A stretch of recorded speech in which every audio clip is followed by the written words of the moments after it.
सिर्फ और सिर्फ लोकसभा चुनाव जीतने के लिए ये तानाशाही की जा रही है।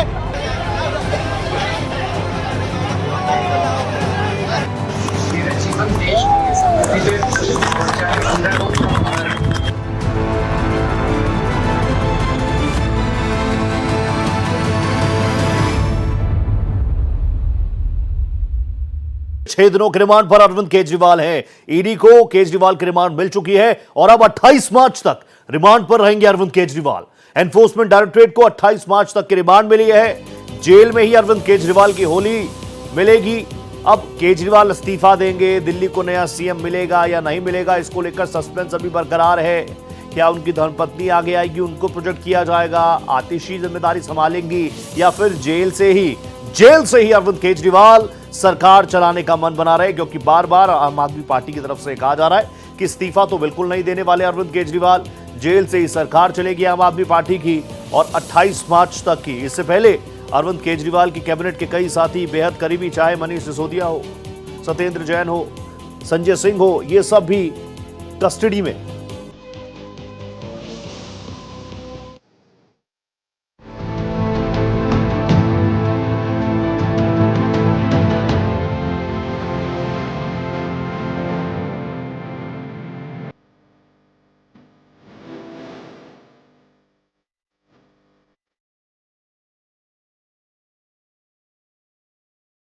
केजरीवाल की बड़ी मुसीबत।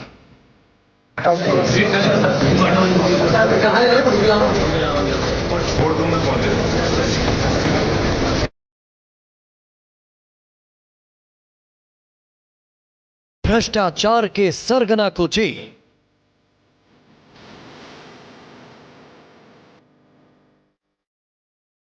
वो व्यक्ति कहते हैं हम जेल से सरकार चलाएंगे।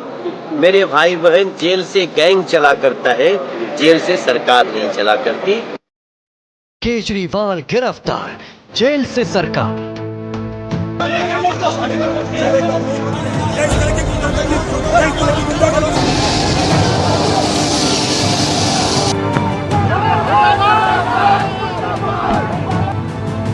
दिल्ली के सीएम के पास क्या है ऑप्शन?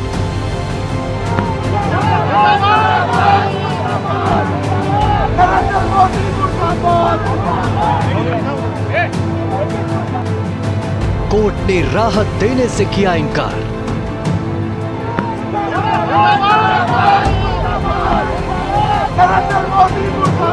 दरअसल ये विचार नहीं, ये राजनीति का दुराचार है। कट्टर ईमानदार, दामन दागदार।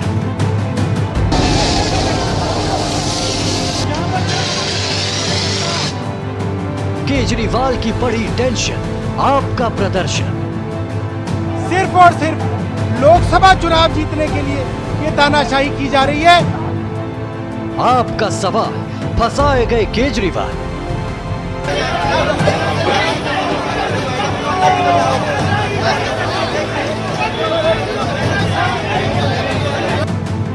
केजरीवाल गिरफ्तार, कैसे चलाएंगे सरकार?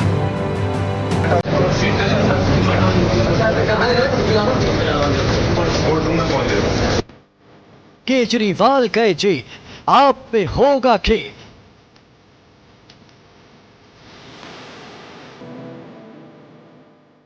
शराब घोटाले का फंदा, केजरीवाल पर शिकंजा। कितने सबूत, कितने गवाह? केजरीवाल गिरफ्तार, सॉलिड सबूत के साथ।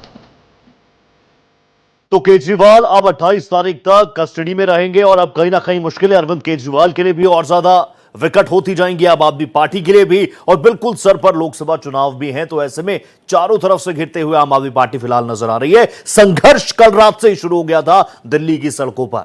मेरे साथ मेरे दो सहयोगी जुड़ चुके हैं। राकेश सिंह जी मेरे साथ जुड़ चुके हैं, मेरे साथ रमेश भी हैं। रमेश लगातार देर रात तक रिपोर्टिंग कर रहे थे। रमेश जी आपके पास आऊंगा, लेकिन सबसे पहले मैं जा रहा हूं राकेश जी के पास। राकेश जी, आज कोर्ट की प्रोसीडिंग्स में क्या कुछ रहा, जरा आसान भाषा में समझा दीजिए। देखिए, केजरीवाल को 28 मार्च तक ईडी की कस्टडी में भेज दिया है और कहीं से भी जो केजरीवाल की राह है वो आसान नहीं लग रही है।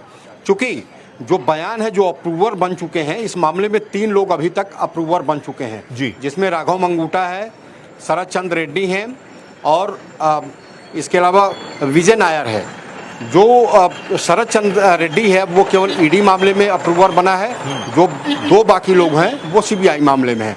इनके बयान के आधार पे जिस तरीके का आरोप ईडी ने सुनवाई के दौरान राउज एवेन्यू कोर्ट में लगाया तो उसमें साफ तौर पे कहा जा सकता है कि कहीं न कहीं इनकी भूमिका जो है वो साफ नज़र आती है।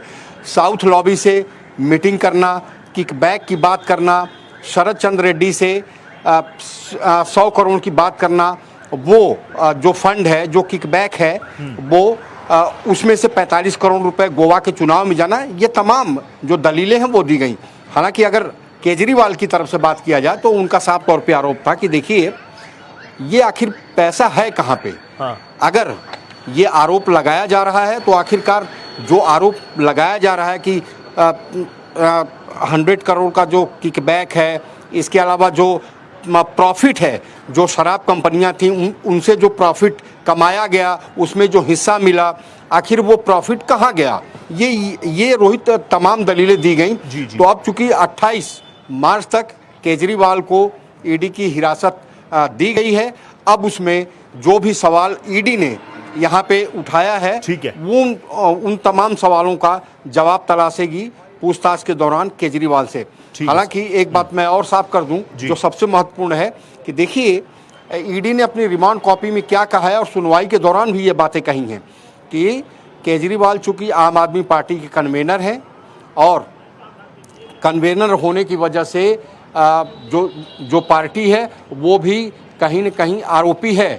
आरोप ये लगाया गया कि पार्टी जो है वो बतौर कंपनी काम कर रही थी। तो जो पीएमएलए का सेक्शन 70 है उसके तहत उसको भी आरोपी बनाया जा सकता है। ये इंपॉर्टेंट पॉइंट है राकेश जी। वापस आपसे तमाम टेक्निकल चीजों को समझूंगा मैं, लेकिन एक बार जल्दी से रमेश के पास भी हो आता हूं, फिर वापस आ रहा हूं आपके पास। रमेश, कल रात से ही लगातार आप खबरें ब्रेक कर रहे हैं। अब आम आदमी पार्टी, क्योंकि पहले तो आतिशी कह रही थी कि हम चाहते हैं देर रात ही सुप्रीम कोर्ट में इस पूरे मसले को सुन लिया जाए। आज Rouse Avenue court, PMLA court में अरविंद केजरीवाल की पेशी हुई। बहुत ही मुस्कुराते हुए आज अरविंद केजरीवाल भी नजर आए। मैं अंदर रहूं बाहर रहूं, मेरा जीवन देश को समर्पित। अब यहां से आगे आम आदमी पार्टी की क्या रणनीति?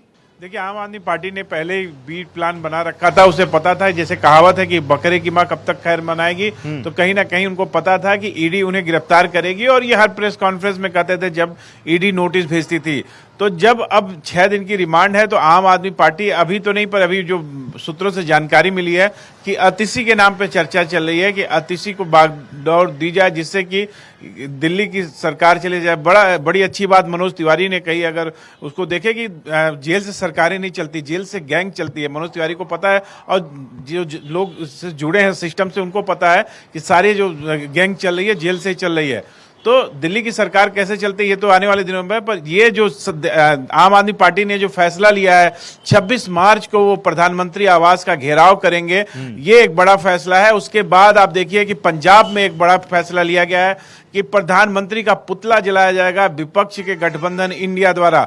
तो कहीं ना कहीं एक बड़ी तैयारी विपक्ष कर रहा है इस मुद्दे को लेकर के। उसे लगता है कि जो सरकार है उसके विपक्ष के सारे नेता उसके निशाने पर है। और एक एक करके आप देखिए कि 2 राज्यों के मुख्यमंत्री इस समय जेल में हैं। तो कहीं ना कहीं ईडी की जो रिमांड है उसके बाद क्या नतीजा होता है, 26 के बाद क्या फिर ईडी तारीख बढ़ाने की बात करती है, क्योंकि लगातार बहुत बड़ा ये घोटाला है और इसमें 100 करोड़ का मसला है। और वो मसला है जो सरकार कट्टर ईमानदार है उसके ऊपर ये आरोप है। तो आरोप को सही साबित करने के लिए ईडी को समय चाहिए होगा और ईडी को वो समय क्या कोर्ट देता है ये एक बड़ी बात होगी। ठीक है, जल्दी से राकेश जी के पास होते हैं। राकेश जी, क्योंकि आप कोर्ट की प्रोसीडिंग्स को बहुत अच्छे तरीके से समझते हैं और ये बात तो हर कोई जानता है कि देश में हर एक आम नागरिक हो, वीआईपी हो, खास हो, सबसे बड़ा ब्रह्मास्त्र अगर कोई है तो वो है सुप्रीम कोर्ट ऑफ इंडिया। कल देर रात सुप्रीम कोर्ट ऑफ इंडिया में पिटीशन दाखिल की गई कि जल्दबाजी में सुनवाई हो, लेकिन आज अभिषेक मनु सिंघवी ने कहा कि हमने वो पिटीशन वापस ले लिया, अर्जी वापस ले लिए। अब इस रणनीति को जरा आप हमें समझा दीजिए, डिकोड कर दीजिए। रोहित, देखिए कल से जो घटनाक्रम चला, सुप्रीम कोर्ट से शुरुआत हुई और अभी जाके अब राउज एवेन्यू कोर्ट में खत्म हुआ है। मैं कल से आज तक के घटनाक्रम की बात कर रहा हूँ।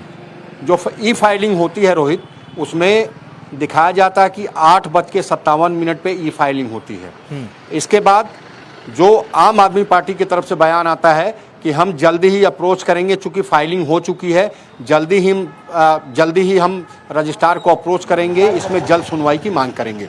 हम लोग देर रात तक रजिस्ट्रार ई फाइलिंग के यहाँ खड़े रहे। उन्होंने साफ कर दिया कि मेरे पास आम आदमी पार्टी की तरफ से कोई भी अप्रोच नहीं हुआ है कि इसकी जल्द सुनवाई की जाए। इसके बाद जैसे ही सुबह हुई वैसे ही अभिषेक मनु सिंघवी ने इस मामले को सुप्रीम कोर्ट की मुख्य न्यायाधीश की बेंच के समक्ष उठाया और कहा कि इस मामले में जल्द सुनवाई की मांग हम करते हैं, चूँकि हमें दूसरे एक्यूज से इनको कन्फ्रंट करना है। और तीसरा ये कि एक विटनेस ने कोई स्टेटमेंट दिया है जो आम आदमी पार्टी का कैंडिडेट था गोवा इलेक्शंस में, तो वो उन्होंने आधार बनाकर इनका रिमांड सॉर्ट किया था आज ईडी ने।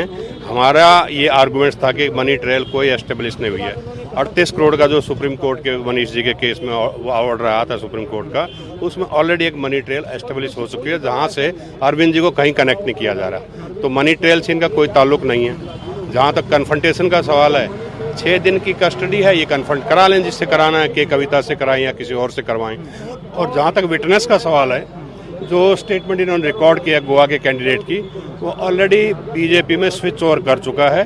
तो एक बायस्ड विटनेस है, अगर है तो हमें तो उसकी स्टेटमेंट इन्होंने दिखाई नहीं, सिर्फ कोर्ट को दिखाई है। तो ये कहना बेसलेस से ग्राउंड थे, पर चलो इनिशियल स्टेज थी तो कोर्ट ने 6 दिन का रिमांड दे दिया।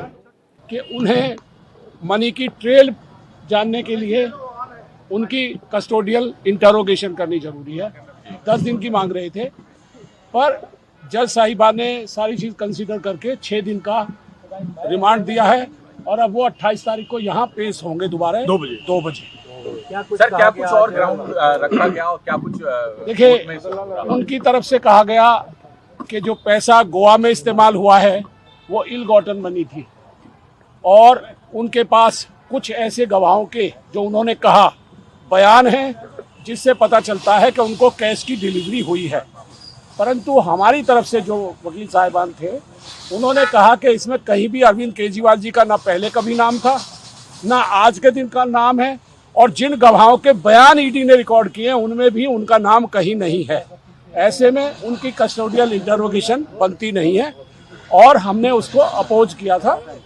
पर अब 6 दिन का चूंकि रिमांड हो गया है, जज साहब ने कर दिया है। तो आपको बताएं 28 पेजेस की डिटेल्स यहां पर चार्जशीट यहां पर दाखिल की गई ईडी की तरफ से और बताने की कोशिश की गई कि क्यों इस पूरे मामले में क्यों जो घोटाला हुआ है, जो शराब घोटाला हुआ है, उसमें अरविंद केजरीवाल को कस्टडी में रखना कितना जरूरी है। अब तक आप देखिए एक के बाद एक 16 गिरफ्तारी हुई है। 16वीं गिरफ्तारी अरविंद केजरीवाल की। इससे पहले 15 लोग गिरफ्तार हुए हैं, उनसे बातचीत हुई है। ये 6 तस्वीरें हम आपको आज के पूरे घटनाक्रम की दिखा रहे हैं।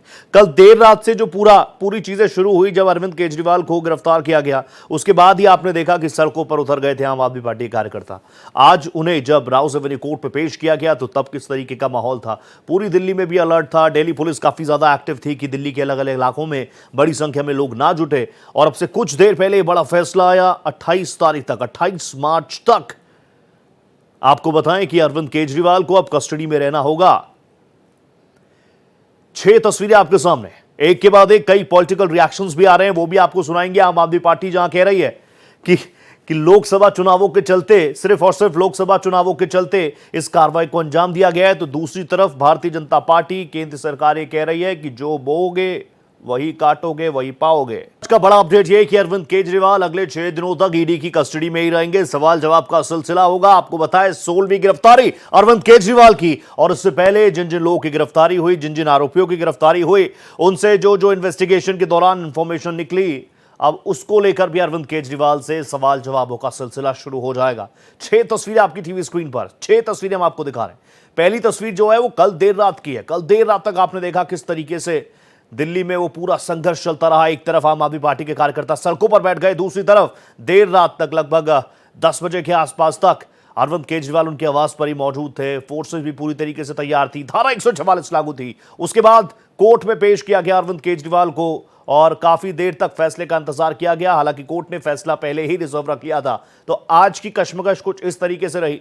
एक तरफ जहां भारतीय जनता पार्टी कह रही है कि जो बोओगे वही पाओगे, दूसरी तरफ आम आदमी पार्टी इस पूरे मसले पर अग्रेसिवली अटैक कर रही है। बीजेपी पर घेराव करने की भी बात कर रही है। पीएम आवास का आतिशी आप नेता क्या कुछ कह रही है, एक बार सुनिए जरा। के द्वारा केस करवाए जाते हैं। क्यों? क्योंकि इस देश में पीएमएलए एक ऐसा कानून है जिसके तहत बेल मिलना लगभग असंभव है। हमने देखा है कि किस तरह एक के बाद एक विपक्ष के सारे नेताओं पर ईडी के माध्यम से पीएमएलए पर केस करवाए जाते हैं। क्यों? क्योंकि आज भारतीय जनता पार्टी ईडी के माध्यम से चुनाव को जीतना चाहती है। आज भारतीय जनता पार्टी ईडी के पीछे छिपकर चुनाव लड़ने की कोशिश कर रही है।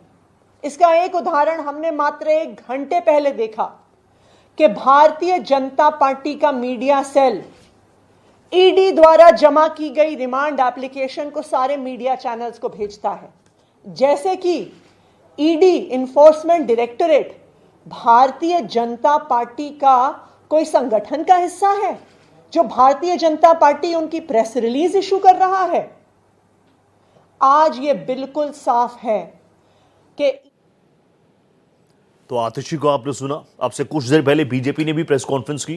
केंद्रीय मंत्री स्मृति ईरानी आई कैमरास के सामने और कई सवाल उन्होंने उठाए।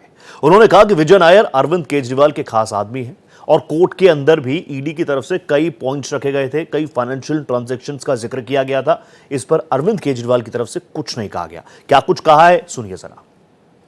आज कोर्ट में जब ये तथ्य प्रस्तुत किया गया कि अरविंद केजरीवाल द्वारा चिन्हित विजय नायर के सौजन्य से कुछ विशिष्ट शराब कंपनियों ने बैठकर शराब की पॉलिसी बनाई, तो अरविंद केजरीवाल जी के किसी भी वकील ने इस तथ्य का खंडन नहीं किया। आज कोर्ट में कुछ बैंक ट्रांजैक्शंस का विशेष उल्लेख हुआ। एक बैंक ट्रांजैक्शन ऐसा जिसके अंतर्गत समीर महेंद्रू 1 करोड़ की राशि मेसर्स राधा इंडस्ट्रीज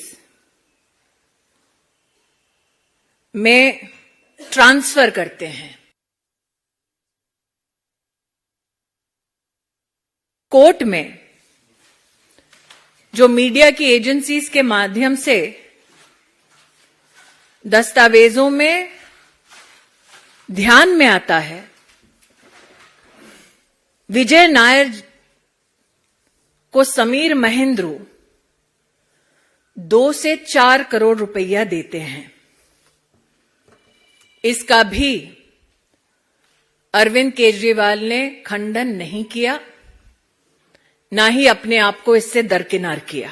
तो आरोप प्रत्यारोप के बीच सबसे बड़ी बात तो यह है कि अरविंद केजरीवाल अब ईडी रिमांड में रहेंगे 28 तारीख तक। होली उनकी कस्टडी में ही मनेगी। दूसरी तरफ आम आदमी पार्टी लगातार अग्रेसिवली अटैक कर रही है और घेराव करने की, जी हां, प्रधानमंत्री नरेंद्र मोदी के आवास का घेराव करने की भी रणनीति पर काम कर रही है। यानी टसल बिल्कुल तय है दिल्ली में। एक तरफ कुर्सी का संघर्ष, दूसरी तरफ दोनों पार्टियों के बीच अब कहीं ना कहीं वर्चस्व का संघर्ष भी देखने को मिलेगा।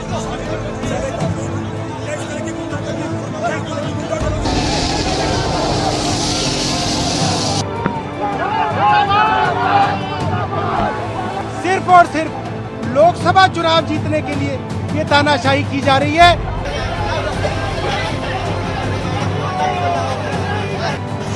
जीवन देश